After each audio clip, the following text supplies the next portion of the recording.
à la louange était tellement merveilleuse. Ah oui, On a vraiment besoin de progresser dans la louange, mais aussi de recevoir la parole de Dieu et recevoir une révélation de la parole de Dieu. C'est important que nous puissions être nourris chaque jour.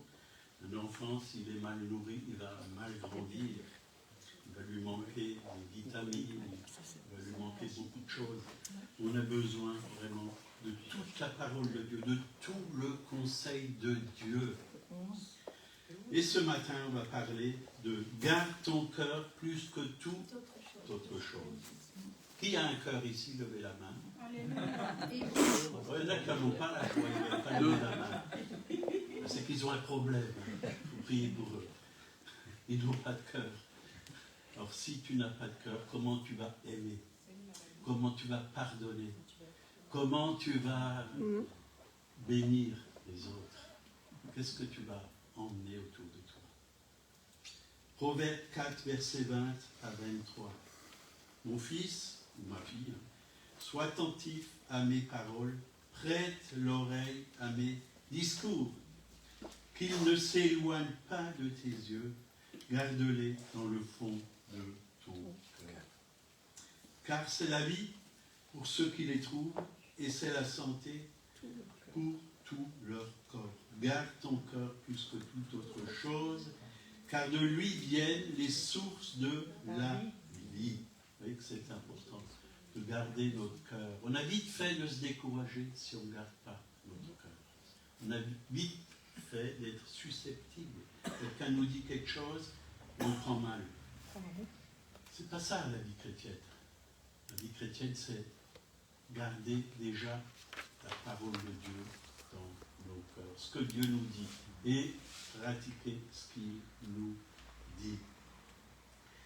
Parce que là, il nous a dit, sois attentif à mes paroles.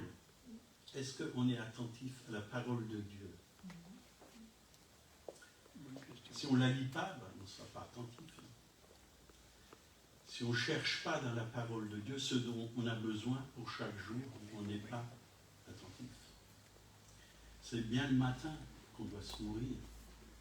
Parce que la journée, on va peut-être rencontrer des difficultés, des problèmes. On devra affronter les difficultés, on devra affronter les problèmes. Mais si nos cœurs sont vides, comment on va les affronter? Par la chair, on va vite être vaincu. On va vite être découragé.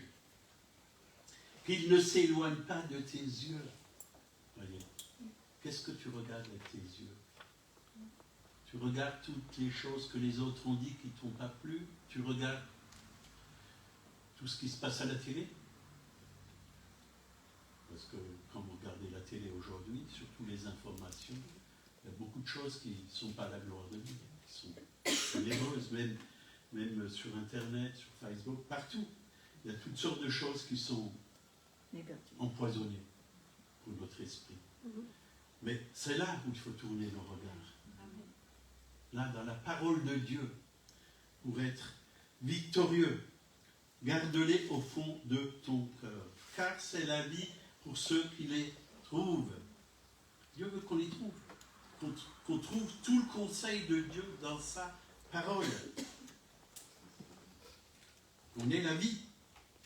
Et c'est la santé pour tout leur corps. Vous voyez, Dieu nous appelle à être en bonne santé. Esprit, âme et corps. Il veut qu'on fonctionne bien dans tous les domaines de notre vie. Que ce soit au travail, que ce soit dans ton foyer, avec ton épouse, tes enfants. Il veut qu'on fonctionne bien. Et il nous donne tout le conseil dont on a besoin. Tout le conseil. Donc la parole de Dieu, elle nous encourage à garder et protéger notre cœur. Alors, protéger le cœur, c'est pas y laisser rentrer n'importe quoi à l'intérieur.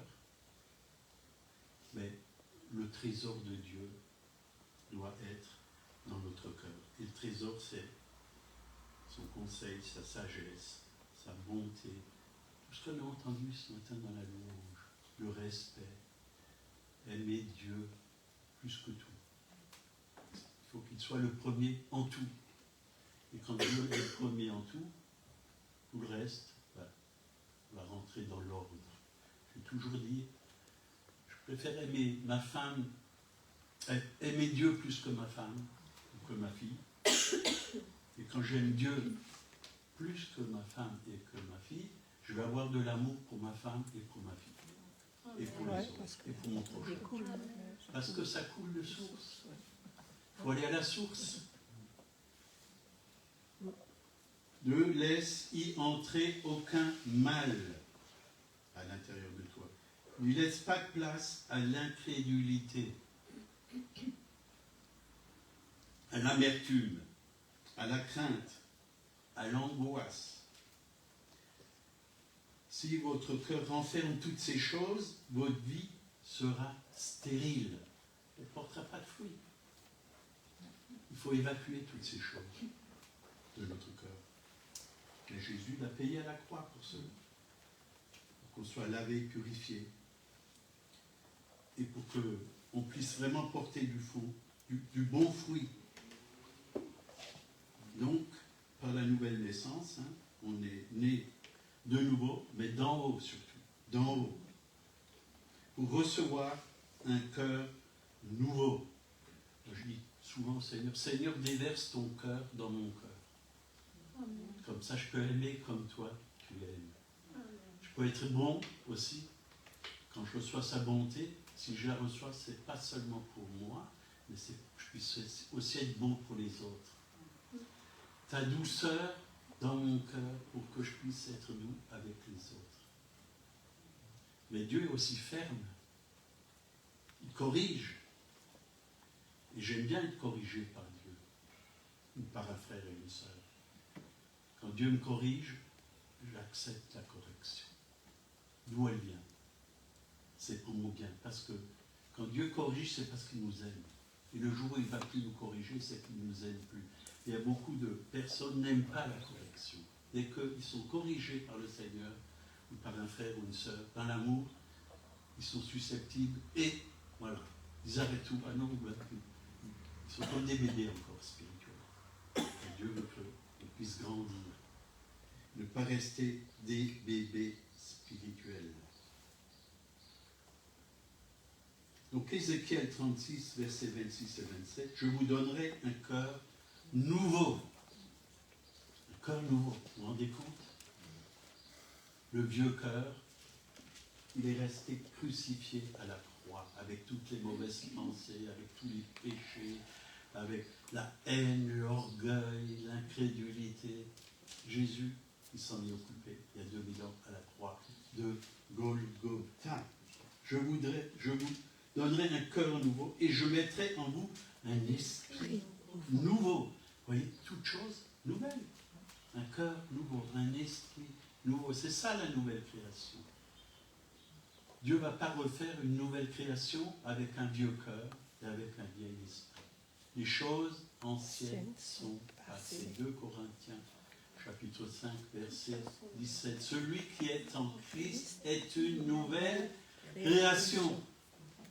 Les choses anciennes sont passées. Voici, toutes choses sont devenues nouvelles. Quelque chose de nouveau s'est passé dans notre vie. Et nous devons nous voir comme des fils et des filles recréés en Jésus-Christ. Avec un cœur nouveau, avec un amour nouveau qui vient de lui, avec une bonté qui vient de lui, avec une sainteté qui vient de lui, avec un regard qui vient de lui. C'est ça la vie nouvelle, avec une fin aussi que Dieu nous donne chaque jour pour le chercher, parce qu'on l'aime, on l'aime. Moi, quand il y a quelque chose de bon dans mon assiette, ben j'ai faim, j'ai envie de le manger. Mais Dieu met chaque jour sur notre table quelque chose de nouveau, de bon, des choses qu'on ne connaît pas. Dans Jérémie, il est bien dit, Jérémie 33, verset 3. Qu'est-ce qu'il a dit?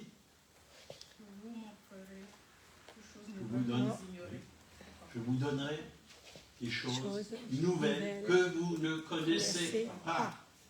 Alors, il y a encore beaucoup de nourriture que je ne connais pas, même dans ce monde déjà, dans ce monde charnel, humain. Il y a beaucoup de nourriture, il y a des choses que j'ai jamais mangées, il y a peut-être des poissons que j'ai jamais mangés, des viandes que j'ai jamais goûtées, des desserts que j'ai jamais goûtés, des fruits que j'ai jamais goûtés. Mais en Christ, il y a tellement de choses qu'on n'a jamais encore reçues et qu'il a préparées pour nous. Il en a tellement préparé et on peut passer à côté. Juste se contenter de quelques petites bénédictions. Mais moi, j'en veux beaucoup. Pourquoi j'en veux beaucoup? Pour pouvoir en donner beaucoup autour de moi. Pas égoïstement, mais pour en donner beaucoup. Parce que Dieu est riche en bonté.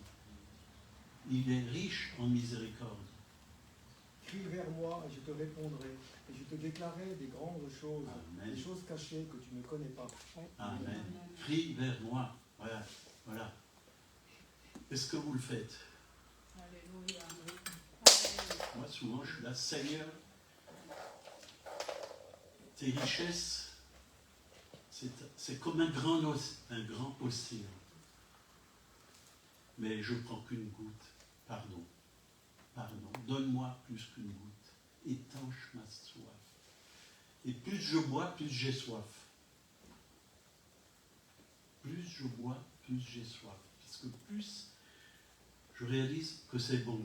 Et j'ai encore envie, encore plus, et encore plus. Seigneur, donne-moi encore, et encore, et encore. Amen. Et je peux aussi donner encore plus autour de moi.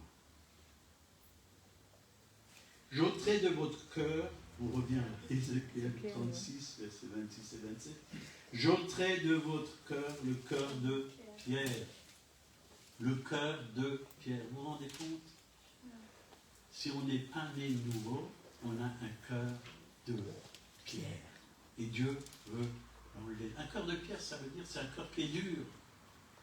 On est dur avec Dieu, on est dur avec les autres. Moi, je sais qu'avant ma nouvelle vie, j'étais parfois dur avec Dieu. Et je râlais, je disais pourquoi pourquoi ça? Mais ce n'était pas sa faute, c'était la mienne. J'avais un cœur dur, je ne comprenais pas les choses qui viennent de Dieu. Je voyais avec mes yeux humains, charnels.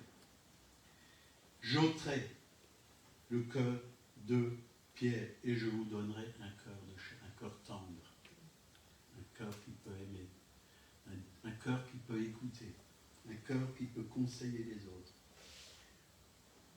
Je mettrai mon esprit en vous, esprit de Dieu. Ça, c'est formidable. Quand il y a eu la Pentecôte, que le Saint-Esprit est venu, il a tout emmené sur la terre. Le cœur du Père a été vraiment emmené par le Saint-Esprit sur la terre. Il a tout donné à son Église. Tout ce dont l'Église avait besoin. Et par l'Esprit, on reçoit toutes choses. C'est le Saint-Esprit qui nous communique ce qui est dans la parole de Dieu. Toutes les richesses qui sont dans la parole de Dieu. Tout ce dont nous avons besoin. C'est pourquoi il est important, et l'apôtre Paul l'a bien souligné, soyez remplis du Saint-Esprit. Chaque jour, chaque jour, chaque jour.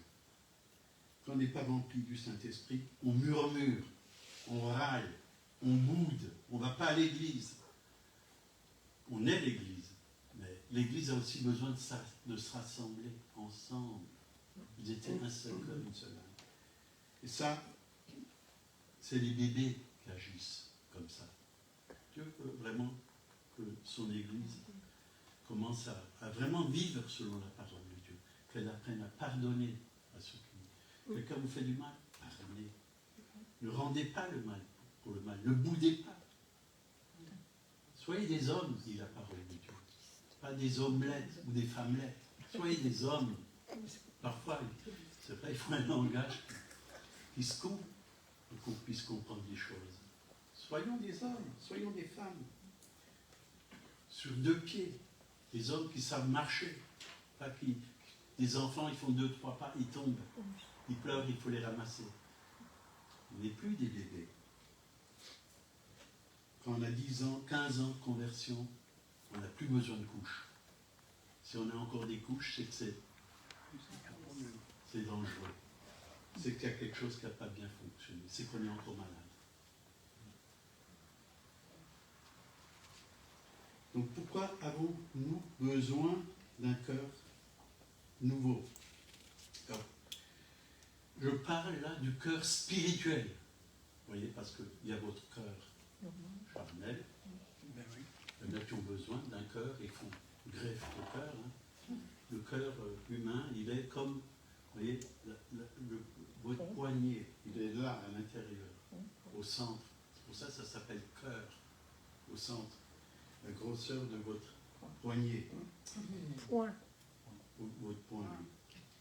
Et Dieu veut aussi guérir s'il est malade. Mais il veut surtout guérir votre cœur spirituel. Parce qu'il y a des blessures, bien souvent.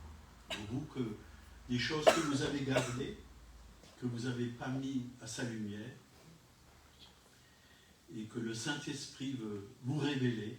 Et quand vous les mettez à sa lumière, et quand vous demandez pardon, parce que vous avez une blessure, quelqu'un vous a fait du mal, quand vous demandez pardon à la personne, mais aussi à Dieu, parce qu'on vous a blessé, vous demandez pardon à Dieu, parce que quelqu'un vous a blessé, mais surtout à la personne, Dieu peut vous guérir, parce qu'il a payé à la croix.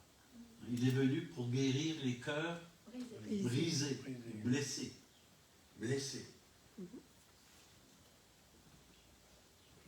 Donc, je vous donnerai un cœur de chair, je mettrai mon esprit en vous, et je ferai que vous suiviez mes ordonnances, et que vous observez et pratiquez mes lois. C'est le Saint-Esprit qui nous donne la capacité d'obéir à la parole de Dieu par nous-mêmes. Au début de ma conversion, j'essayais de me libérer de tel et tel péché. Bien sûr, je ne vais pas vous les citer. Mais j'avais des choses en moi que je n'arrivais pas à m'en sortir. Mais un jour, j'ai demandé au Saint-Esprit, viens à mon secours, Saint-Esprit, et libère-moi. Le Saint-Esprit brise le joug, ou les liens. Et avec le Saint-Esprit, on peut être libéré.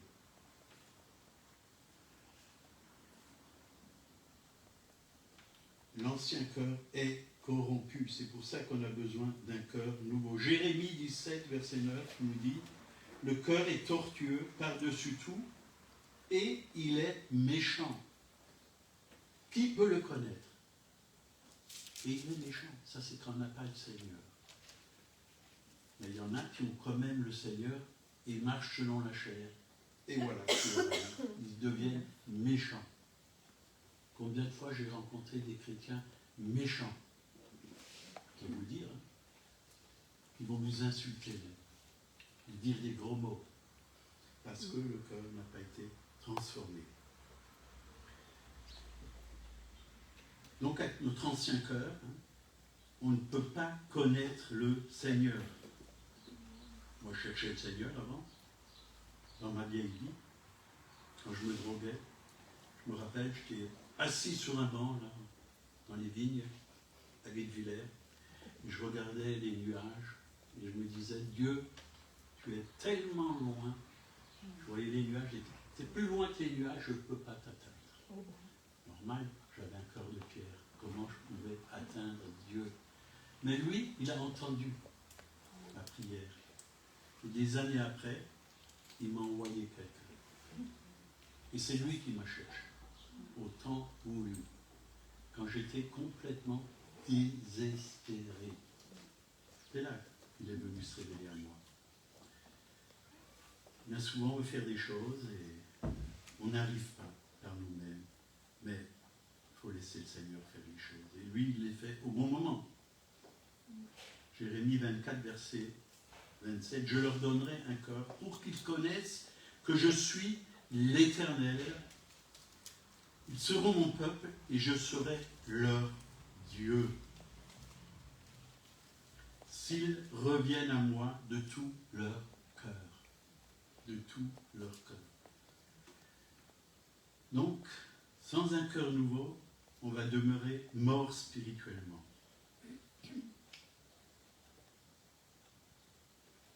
Donc, la signification hébraïque le mot cœur comprend non seulement les émotions d'une personne, mais également sa vie spirituelle, mentale et physique. L'hébreu considérait l'homme comme une unité complète. Donc le mot hébreu pour cœur est labab, qui, dans le sens général, signifie le milieu, l'intérieur, le plus profond, les parties cachées de quelqu'un. Le mot cœur signifie le siège de l'ensemble des énergies de l'homme et le point central de sa vie personnelle. Vous voyez, c'est important le cœur. Le cœur serait donc le trône sur lequel la vie même repose. Est-ce que Jésus est dans votre cœur? C'est ça la question. Est-ce qu'il est celui qui règne sur votre cœur? Est-ce qu'il a pris toute la place? Est-ce qu'il a pris toute la place?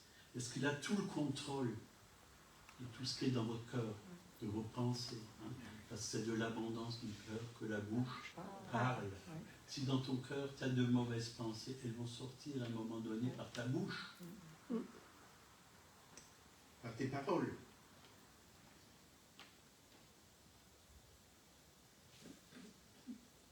Quand Dieu dit, dans Proverbe 23, verset 26, « Mon fils, donne-moi ton cœur, et que tes yeux se plaisent dans mes voies. » C'est qu'il demande notre vie tout entière. Tout entière. Même dans notre vie professionnelle, c'est pas parce qu'aujourd'hui on triche, beaucoup d'entreprises qui trichent, qu'il faut tricher en tant que chrétien. Nous devons être honnêtes dans tous les domaines de nos vies. Bien sûr qu'il y aura beaucoup d'influence avec les gens du monde quand on sera dans les affaires avec eux. Parce qu'ils veulent des choses qui ne sont pas justes, qui ne sont pas droits, qui ne sont pas bons. Il y aura un combat. Mais soyons droits avec le Seigneur. Et si on n'a pas été droit, demandons pardon au Seigneur. Il va rétablir la situation. Apprenons.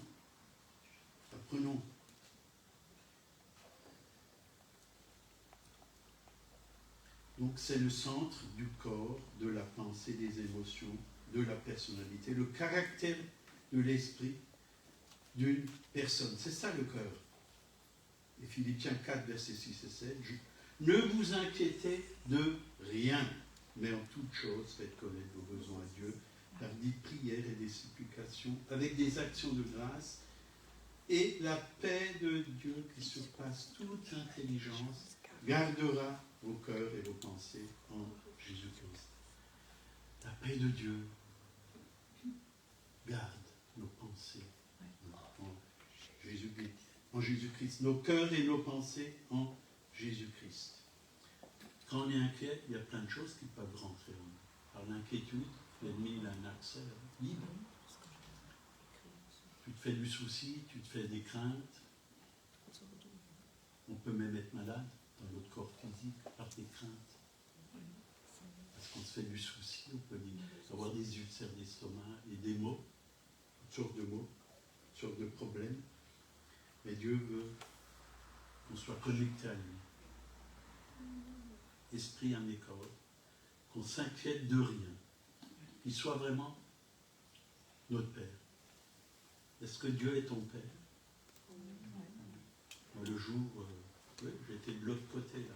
Il y a un mur là-bas derrière la route, à la cité de l'enfance, de l'âge de 8 ans à 14 ans. Et je me sentais vraiment abandonné de tous, orphelin. J'étais vraiment orphelin, je peux vous dire. Pas de mère, pas de père. Des conseils, oui, humains, c'est bien. On en avait besoin. Mais au fond de mon cœur, il y avait un vide. Je ne savais pas à qui parler, à qui apporter mes problèmes, mes soucis. Malgré que j'allais à l'église. Parce qu'à l'église où j'allais, on ne m'a pas dit que Dieu était vivant et qu'il était ressuscité, qu'il pouvait venir dans mon cœur et conduire ma vie. de la religion. La religion. Une belle religion. Voilà. Bon, c'était mieux que rien. Je ne dis pas maintenant la religion. Hein. C'était mieux que rien. Mais quand Dieu s'est révélé à moi, il est devenu mon Père. J'ai dit, Seigneur, je t'accepte comme mon vrai Père. Parce que tu es mon vrai Père. Et je veux maintenant que ce soit toi qui me conseille. Que ce soit toi qui m'enseigne par le Saint-Esprit, par la parole de Dieu. Que ce soit toi qui prends soin de moi. Et je sais que tu es le meilleur des pères de tout l'univers. J'ai le meilleur Père de tout l'univers. Un Père qui est bon, un Père qui est sage, un Père qui est riche. Je ne manquerai jamais de rien avec lui. Un Père qui me conduit dans la voie droite, celle que je dois suivre. Un Père qui me conduit dans de verts pâturages, près des eaux paisibles. Un Père merveilleux. Un Père qui renouvelle ma vie, mon intelligence, qui me fait penser comme lui pense, voir comme lui voit. Et là, tellement heureux d'avoir un tel Père. Et je ne le lâcherai pas parce que je continue pour l'éternité avec lui. Amen. Amen. Est-ce que vous voulez ce Père? Mais vous pouvez l'avoir, dès maintenant. Vous l'avez. Certains l'ont peut-être pas. Hein. Mais ça ne s'est pas passé tout de suite, vous savez. J'étais chrétien, mais je ne savais pas que Dieu était mon Père. Que je pouvais recevoir cet amour de Père. Et je peux vous dire, le jour où j'ai dit, Seigneur, j'ai manqué d'amour, de Père terrestre, donne-moi, et de Mère aussi terrestre, donne-moi cet amour que j'ai manqué, comble-moi de cet amour. Le Saint-Esprit est venu sur moi, je ne pouvais plus parler. Je n'avais même plus à ouvrir la bouche, je ne pouvais même pas lui dire, arrête, c'est trop fort.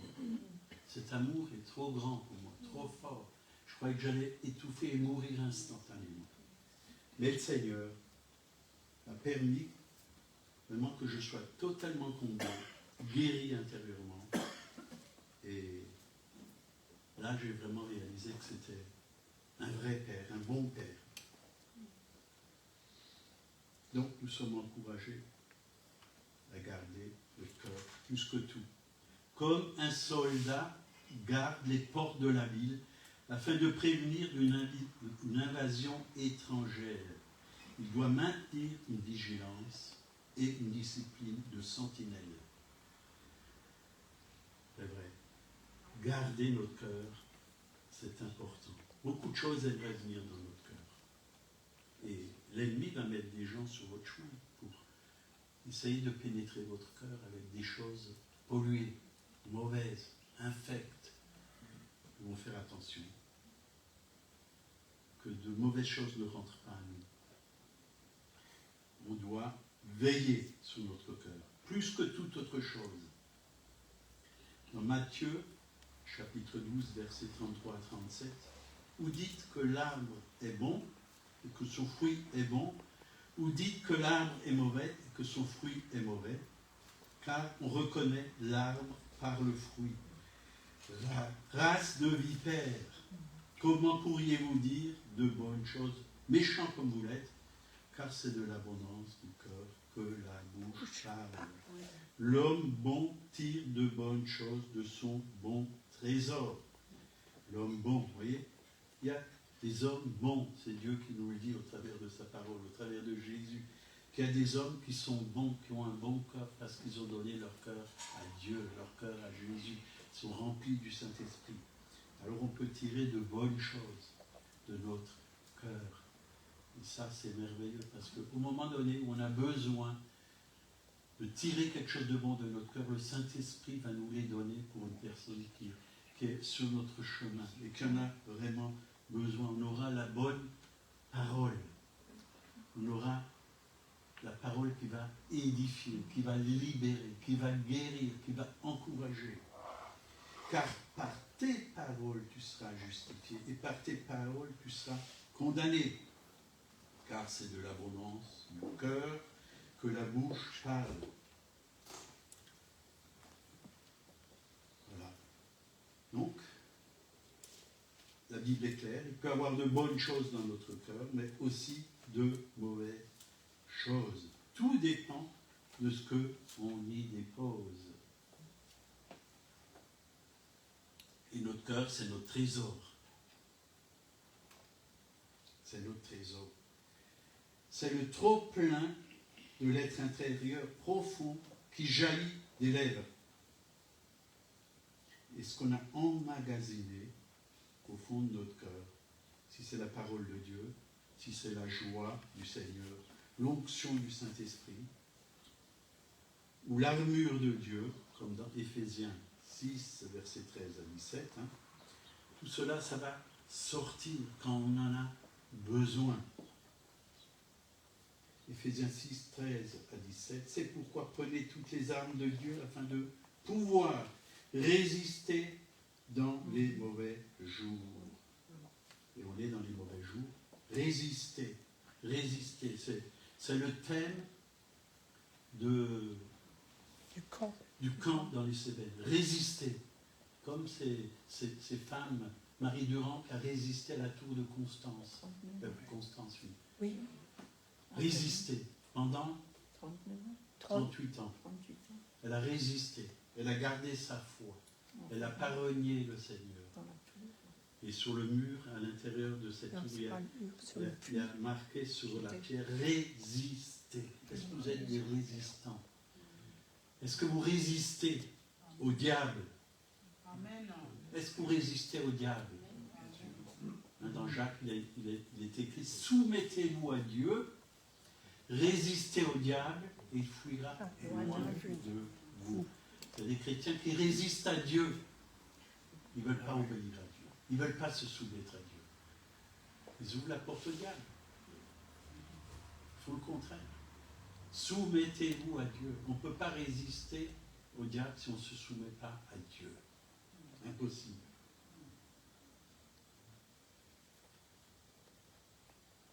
Donc résister dans le mauvais jour et tenir ferme après avoir tout surmonté. Tenez donc ferme, ayez à vos reins la vérité pour ceinture. Revêtez la cuirasse de la justice, mettez pour chaussure à vos pieds le zèle que donne l'évangile de paix.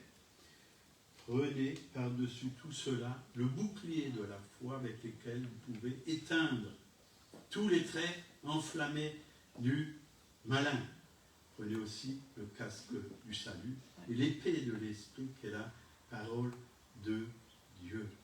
Donc, ce n'est pas Dieu qui va vous revêtir de toutes ces armes, puisqu'il est écrit très clairement, prenez toutes les armes. C'est à nous de les prendre. Et où il faut les prendre? Dans la parole. Il faut les prendre, mais il faut les utiliser aussi. Parce que si on ne les utilise pas, ça ne doit pas être une connaissance simplement intellectuelle dans nos pensées, des choses qu'on sait et qu'on ne vit pas. Quand l'ennemi vient vous parler, prenez la parole de Dieu. Faites-le fuir par la parole de Dieu. Arrêtez les traits enflammés du malin. C'est quoi les traits enflammés du malin? C'est les mensonges qui nous sont envoyés par le malin. Il faut les éteindre. Parce que si on ne les éteint pas, ils vont consumer nos vies.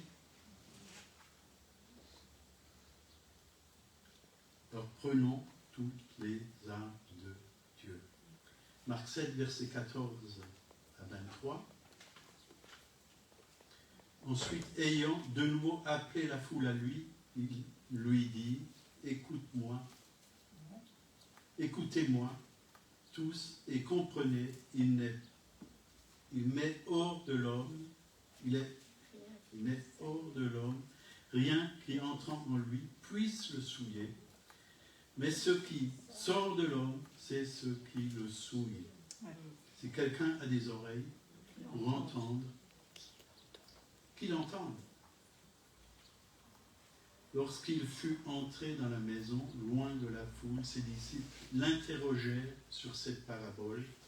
Il leur dit, vous aussi, êtes-vous donc sans intelligence? Ne comprenez-vous pas que rien de ce qui, du dedans, entre dans l'homme, ne peut le souiller, car cela n'entre pas dans son cœur, mais dans son ventre. Puis il s'en va dans les lieux secrets, qui purifie tous les aliments. Il dit encore, ce qui sort de l'homme, c'est ce qui souille l'homme, car c'est du dedans, c'est du cœur de l'homme que sortent les mauvaises pensées, les adultères, les impudicités, les meurtres, les viols, les vols, les viols aussi bien sûr, les cupidités, les méchancetés, les fraudes, le dérèglement, le regard envieux, la calomnie, l'orgueil, la folie. Toutes ces choses mauvaises sortent du dedans et souillent l'homme. Voilà, nous devons garder notre cœur. Ça peut arriver qu'il y ait de mauvaises choses au fond de nous-mêmes. On peut les mettre sous le sang de Jésus. Seigneur, je te remets toutes ces mauvaises pensées, ces pensées de haine que j'ai, ces pensées impures que j'ai. Tu as payé à la croix, Seigneur. Je veux que ces choses soient crucifiées dans ma vie, qu'elles n'aient aucun effet, mais que les bonnes choses que tu as mises au fond de moi-même, ta parole, ta vérité, ta sainteté, ta justice, puissent sortir de moi et faire l'œuvre que tu veux faire au travers de moi. Donc, toute cette liste de mauvaises choses, pensées, l'immoralité sexuelle, les meurtres, le vol, les désirs envieux, la méchanceté, l'orgueil, la folie, et beaucoup de mauvaises choses. On a vite fait de s'égarer si on ne veille pas. C'est comme si tu donnes au diable un petit doigt.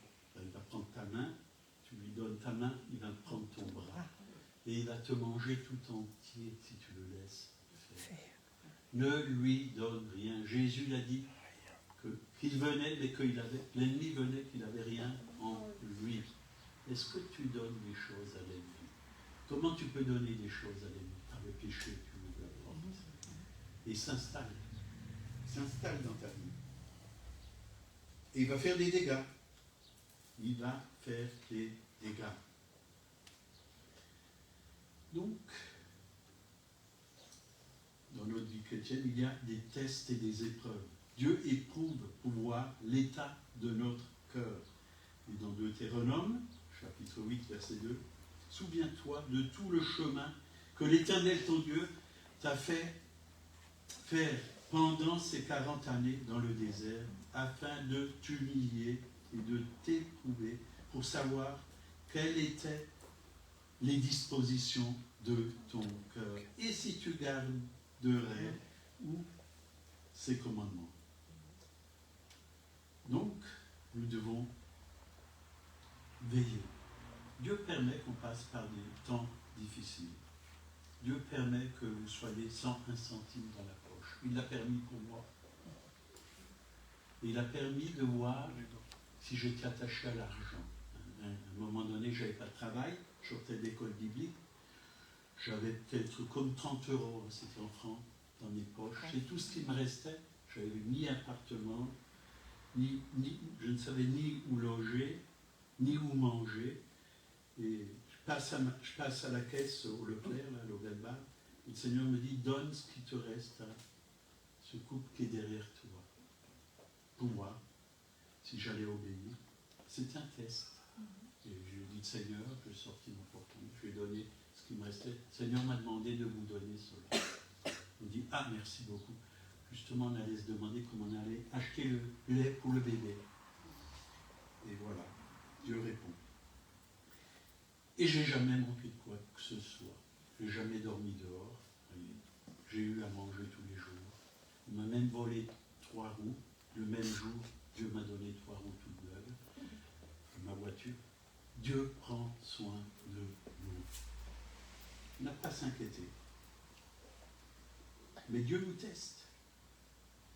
Psaume 24, verset 3 à 6. David dit, qui pourra monter à la montagne de l'Éternel? Qui s'élèvera jusqu'à son lieu saint? Celui qui a des mains innocentes et le cœur pur. Celui qui ne livre pas son âme au mensonge et qui jure pas pour tromper. Il obtiendra la bénédiction de l'Éternel, la miséricorde du Dieu de son salut. Voilà le partage de la génération qu'il invoque, de ceux qui cherchent ta face de Jacob. Donc, Dieu veut que notre cœur soit totalement purifié,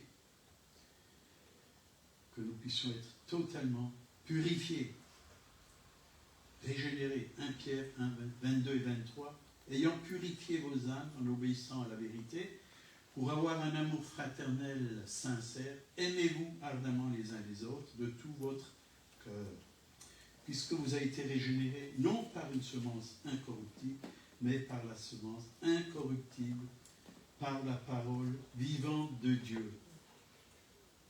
Donc, on a été régénérés. C'est-à-dire qu'on a reçu la semence de Dieu.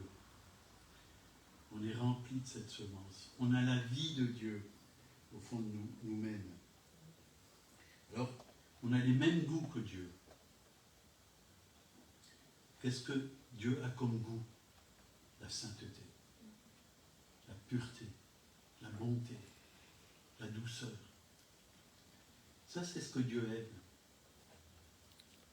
Ayez du sel en vous-même. Comment avoir du sel en vous-même? Par la parole de Dieu. Quand on est rempli de la parole de Dieu, on a la joie du Seigneur. On a de la saveur pour ceux qui sont autour de nous. Parce qu'on communique quelque chose de bon. Quand on a de la sainteté au fond de nous-mêmes, on a de la saveur. Et les gens voient qu'il y a quelqu'un dans le ciel qui est saint quand ils nous regardent, qui aime la sainteté. Et Jésus nous l'a bien dit, hein, avoir de l'amour. Jean 13, verset 34, je vous donne un commandement nouveau, aimez-vous les uns les autres comme je vous ai aimé, vous aussi aimez-vous les uns les autres. C'est quand on a un commandement nouveau qu'on peut aimer, quand on prend vraiment ce commandement nouveau, quand on garde notre cœur, quand on aime Dieu et quand on aime nos frères et sœurs, mais aussi notre prochain, qu'on peut vraiment aimer. Sans l'amour de Dieu, on ne peut pas aimer. Avoir un cœur élargi. C'est vrai qu'on peut élargir notre cœur. S'il est élargi, c'est qu'il n'est pas rétréci. On ouvre notre cœur. Bien sûr, on ne va pas ouvrir notre cœur à n'importe qui. Mais Dieu, parfois, nous demande d'ouvrir notre cœur à des personnes. Comme l'apôtre Paul, il le dit dans 2 Corinthiens 6, 11 à 13, « Notre bouche s'est ouverte pour vous, Corinthiens, ou Alsaciens, Colmariens. Notre cœur s'est élargi. Vous n'êtes point à l'étroit au-dedans de nous. » Vous voyez, l'apôtre Paul, il aimait toutes ces personnes qu'il connaissait. Il priait pour eux. Il leur apportait un enseignement qui était saint, qui était pur. Il apportait le meilleur de ce qu'il avait reçu de Dieu pour toutes ces personnes. Vous n'êtes point à l'étroit au-dedans de nous, mais vos entrailles se sont rétrécies. Rendez-nous l'appareil, je vous parle comme à mes enfants. Élargissez-vous aussi. Élargissez-vous aussi. Quand on n'est pas reconnaissant, on peut vite rétrécir notre cœur pour les serviteurs de Dieu, pour ceux qui nous apportent la parole. On peut vite être mauvais et méchant. Un cœur obéissant, c'est important.